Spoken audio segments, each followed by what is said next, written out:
Bonjour à vous tous. À la une de votre actualité, tous nos départements placés en vigilance jaune, neige, verglas et grand froid.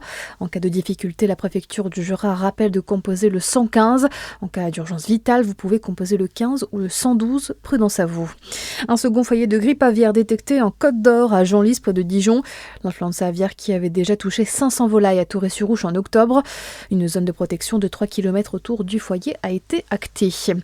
Un nouveau partenariat pour la communauté de communes Rive-de-Saône. Les élus bourguignons ont voté à l'unanimité une validation de principe pour un projet fluvial. Un contrat entre la région Bourgogne-Franche-Comté et 8 intercommunalités dans le cadre de sa politique touristique. Objectif structuré et dynamiser l'offre touristique sur le canal du Rhône, au Rhin, fin de citation, avec des équipements, des services.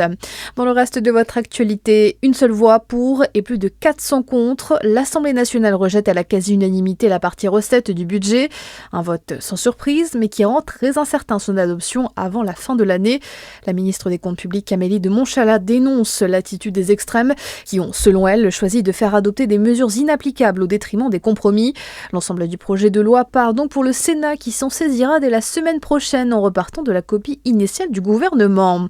Le Sénat qui poursuit en attendant l'examen du budget de la sécurité sociale. Les sénateurs ont supprimé l'obligation d'affichage du Nutri-Score sur les emballages alimentaires, mesure qui avait été validée par les députés mais jugée incompatible avec le droit européen, selon la ministre de la Santé. Des votes encore loin d'être définitifs, car les débats sur ce budget de la Sécu vont se poursuivre entre les deux chambres du Parlement jusqu'au début du mois de décembre au plus tôt. Enfin, un mot de sport en football. Dans la course à la montée, le Defco s'impose dans le Doubs et s'offre Sochaux 1-0 durant cette 14e journée de nationale. Les Dijonnais se positionnent de fait à la 2e place du classement. Voilà pour l'essentiel de votre actualité. Bon début de journée sur Fréquence Plus.